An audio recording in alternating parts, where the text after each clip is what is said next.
बहुत पमारा जब को गावे, बहुत पमारा जब को गावे,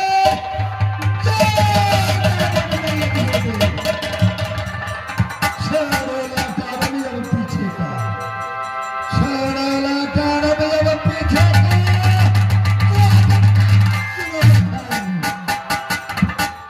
मैं बसवैया का, मैं बसवैया हूँ, वही रात मैं पुत्र कहलाता हूँ, मैं पुत्र कहलाता हूँ श्री राजा जासर सिंह का। माँ का नाम सती देना पड़ता है। और बड़े भाई को नाम, बड़े भाई को नाम हमारे पत्र हासिल करता है। और खास नाम इसे कामनो किला के अंदर रुदा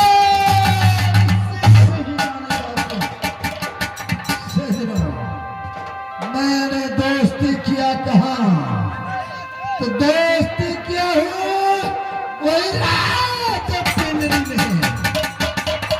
जाको नाम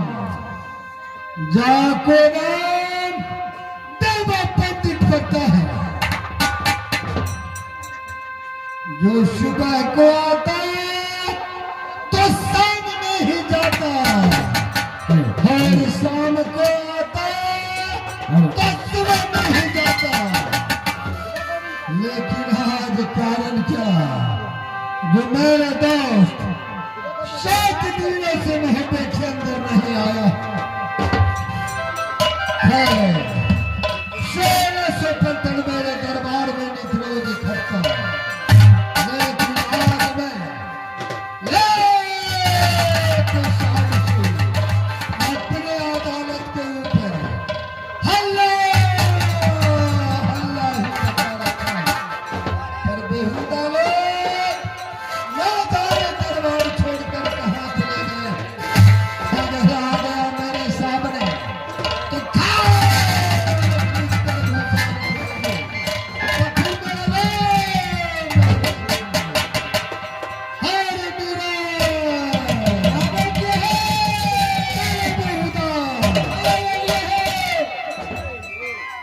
गुरु चरण सुने निर्मल मते सुना मरना मगर मलत से गोदाय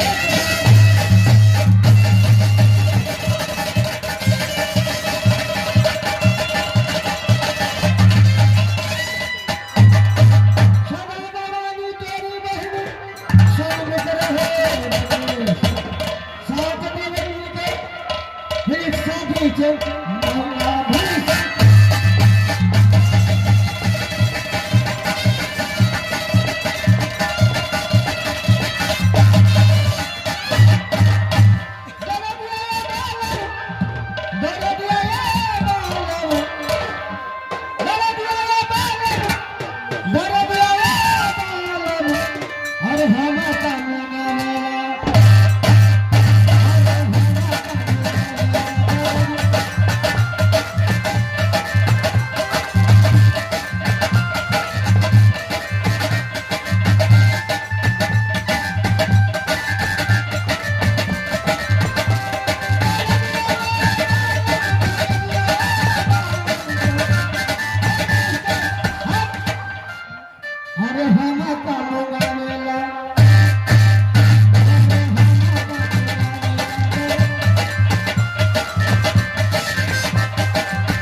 अरे बेहुदा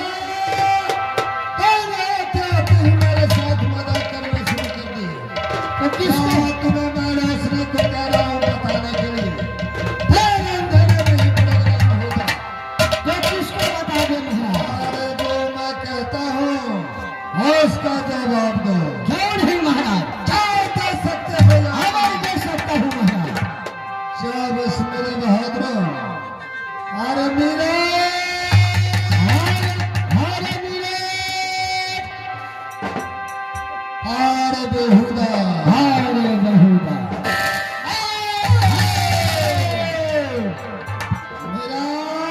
मिराज, रात तुम्हारा दिमाग खराब हो गया है। शायद तेरा दिमाग खराब हो गया है। तेरा दिमाग खराब हो गया है। अरे बेहुदा मिराज, जो मैं बोलता हूँ फिर तुम वही बोलते हो। यही मैं बोलता हूँ, फिर भी वही बोलते हो। सचमुच तुम्हारा दिमाग खराब हो गया। सचमुच तेरा दिमाग खराब हो गया।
महाराज की जय हो, जय हो। अरे बेहुदा, अरे बताओ तुम्हारा ठीक हुआ या नहीं? अरे मीरा, तुम तो बहुत पुराना मंत्री हो। मेरे दरबार में बहुत दिनों से ना हो। अरे बेहुदा,